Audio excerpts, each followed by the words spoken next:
جب Michael H Hart نے the 100 ranking of the most influential persons in history book لکھی تو پوری عیسائی دنیا میں شور مچ گیا کہ حضرت محمد صلی اللہ علیہ وسلم کا نام اس کتاب میں سب سے اوپر کیوں لکھا گیا ہے، یعنی نمبر 1 پر۔ ایک مرتبہ مائیکل ایچ ہارٹ ایک یونیورسٹی میں لیکچر دینے پہنچے تو کچھ لڑکوں نے فوراً اس سے پوچھا کہ آپ خود بھی انگریز یعنی کرسچن ہو۔ اس وقت دنیا میں زیادہ کرسچن ہیں، مطلب عیسائی مذہب سب سے بڑا ہے، تو آپ نے محمد کا نام سب سے اوپر کیوں رکھا؟ مائیکل ایچ ہارٹ نے جواب دیا، میری تحقیق کے مطابق نمبر 1 کا حقدار محمد صلی اللہ علیہ وسلم کے علاوہ کوئی نہیں۔ میں محمد صلی اللہ علیہ وسلم کا نام پہلے نمبر پر کیوں نہ لکھوں؟ جبکہ مسلمان اپنے اس نبی سے اپنی جان، مال اور خاندان سے زیادہ محبت کرتے ہیں، مطلب ہر چیز سے زیادہ۔ آپ مجھے اپنے نبی سے اتنی محبت تو کر کے دکھائیں۔ محمد صلی اللہ علیہ وسلم تاریخ انسانیت کا واحد شخص ہے جس نے دنیاوی اور دینی لحاظ سے، زندگی اور موت کے لحاظ سے سب سے زیادہ کامیابی سے رہنمائی فرمائی ہے۔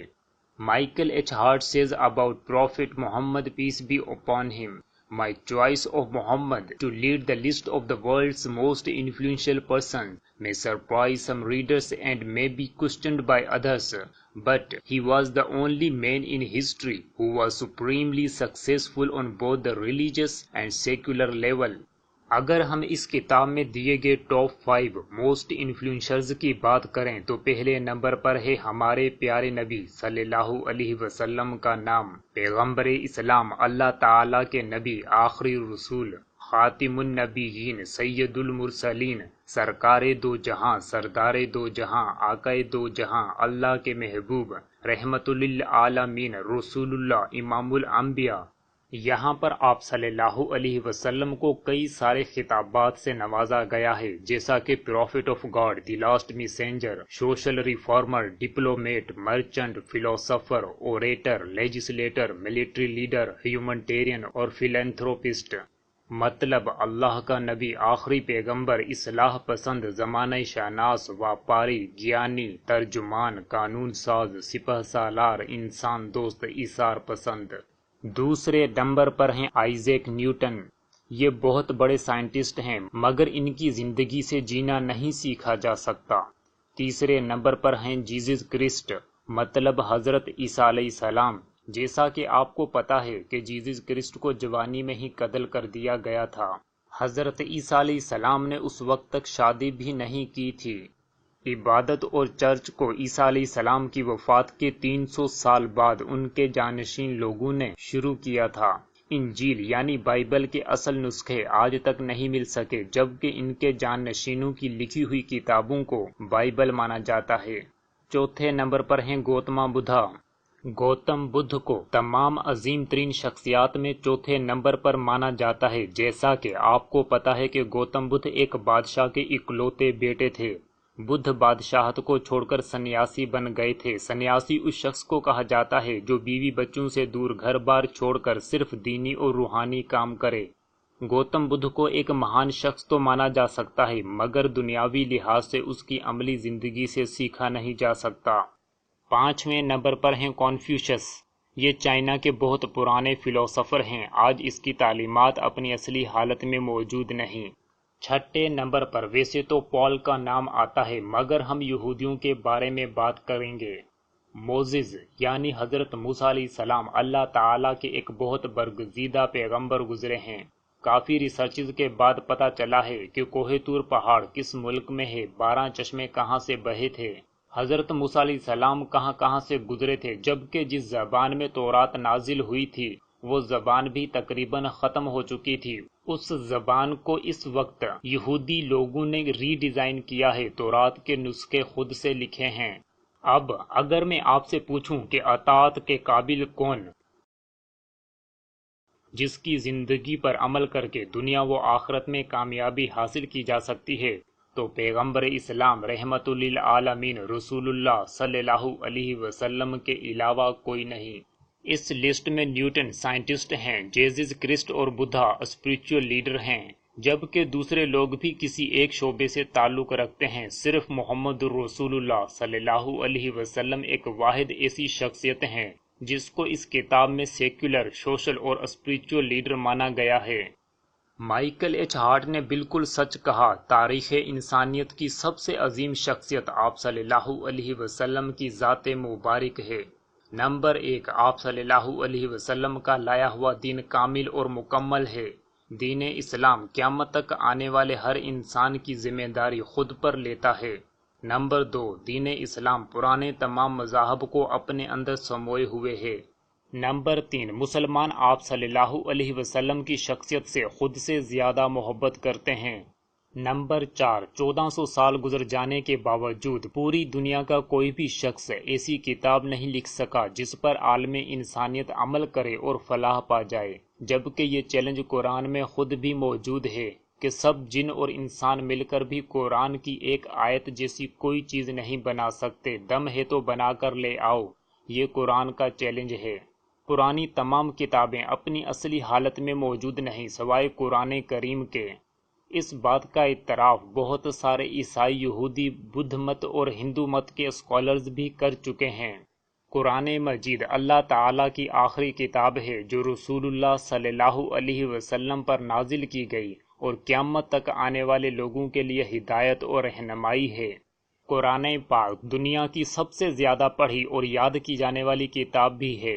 ویکیپیڈیا کے مطابق پیغمبر اسلام کے وفات پانے تک 1 لاکھ سے 1.5 لاکھ کے درمیان لوگ قرآن پاک کو اچھی طرح یاد کر چکے تھے۔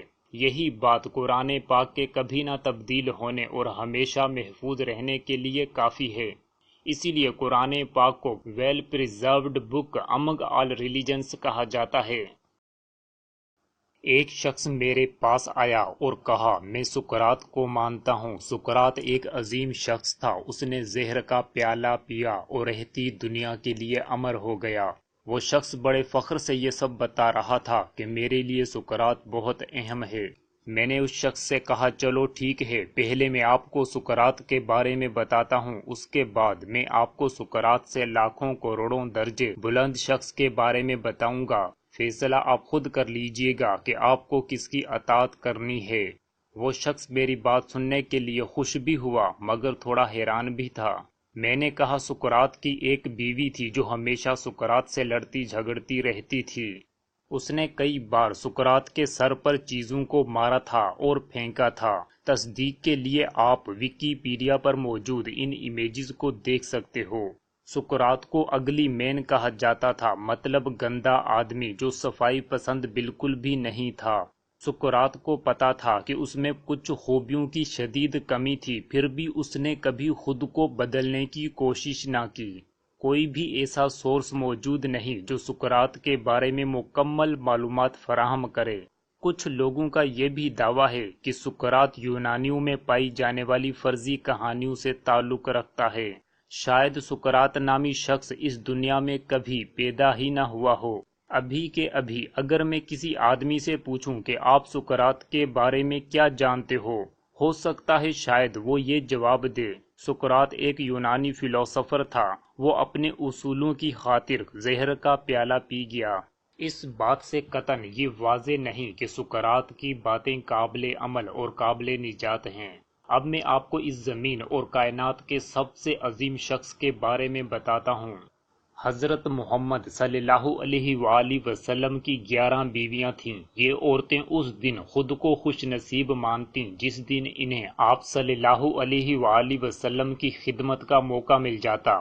آپ صلی اللہ علیہ وسلم نے ہر قسم کی عورت سے شادی کی، بیوہ سے، کنواری سے، امیر عورت سے، غریب عورت سے، اپنے خاندان سے، خاندان کے باہر سے، بڑی عمر کی عورت سے، چھوٹی عمر کی عورت سے۔ ہم سب لوگ گھروں میں رہتے ہیں، خاندانی نظام کے بارے میں کون سب سے بہتر بتا سکتا ہے؟ یہ میرا سوال آپ خود سے پوچھ لیجئے۔ The 100 ranking of the most influential persons in the history book کے مطابق آپ صلی اللہ علیہ وسلم اس زمین پر پیدا ہونے والے سب سے عظیم، قیمتی، پر اثر اور نتیجہ خیز شخص ہیں۔ آپ صلی اللہ علیہ وسلم کی ذات مبارک سے اس دنیا کو سب سے زیادہ فیض ملا ہے۔ آپ صلی اللہ علیہ وسلم کو ٹاپ کا اور نمبر 1 شخص مانا جاتا ہے۔ 2070 تک اسلام اس دنیا کا سب سے بڑا مذہب بننے والا ہے۔ یہ انسان کی فطرت ہے کہ وہ ہمیشہ اچھی چیز سلیکٹ کرتا ہے، وہ اچھا کھانا کھانا چاہتا ہے، سب کپڑوں میں سے سب سے اچھے کپڑے چوز کر کے پہننا چاہتا ہے، بڑے لوگوں سے تعلقات رکھنا چاہتا ہے، سب سے اچھے ڈاکٹر سے علاج کروانا چاہتا ہے، سب سے اچھے ٹیچر سے پڑھنا چاہتا ہے، بڑے اور کامیاب شخص کے ساتھ سیلفی بنوانا چاہتا ہے۔ جب تک آپ سب سے بڑے رب اللہ تعالیٰ پر ایمان نہیں لاؤ گے اور جب تک سب سے عظیم شخص کی اطاعت نہیں کرو گے، اس وقت تک آپ موت سے پہلے اور موت کے بعد کامیاب نہیں ہو پاؤ گے۔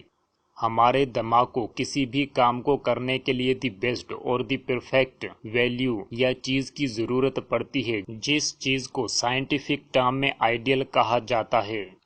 میں اس بات کا اعتراف کرتا ہوں کہ میرے نزدیک سقراط کی بھی بہت اہمیت ہے، وہ واقعی ایک کمال شخص تھا، اور میں اس بات کو بھی قبول کرتا ہوں کہ تمام انبیاء اولیاء اللہ تعالیٰ کے برگزیدہ بندے ہیں، ان کا مقام بہت بلند ہے۔ لیکن ایک بات یاد رکھنا دوست، جس طرح ہم سب انسان چاہے مرد ہو یا عورت برابر ہیں، مگر پھر بھی کچھ لوگ زندگی میں بہت زیادہ کامیاب ہوتے ہیں، کوئی بادشاہ بنتا ہے، کوئی امام، کوئی باپ تو کوئی بیٹا، کوئی ناکام اور گنہگار۔ انسانیت کے حوالے سے سب برابر ہیں، مگر پھر بھی الگ الگ مقام رکھتے ہیں۔ بالکل اسی طرح سب انبیاء برابر ہیں، ہم ان میں کوئی فرق نہیں رکھتے، مگر پیغمبر اسلام کی ذات مبارک بلند و بالا ہے، اطاعت کے سب سے زیادہ قابل ہے۔ آپ صلی اللہ علیہ وسلم نے جو انسانیت کی بنیاد رکھی، اس کی مثال تاریخ میں نہیں ملتی۔ اس لیے میں آپ کو دعوت دیتا ہوں کہ یہ ہمارے دماغ کی اور شعور کی فطرت ہے کہ ہم سب سے عظیم شخص کی اطاعت کریں۔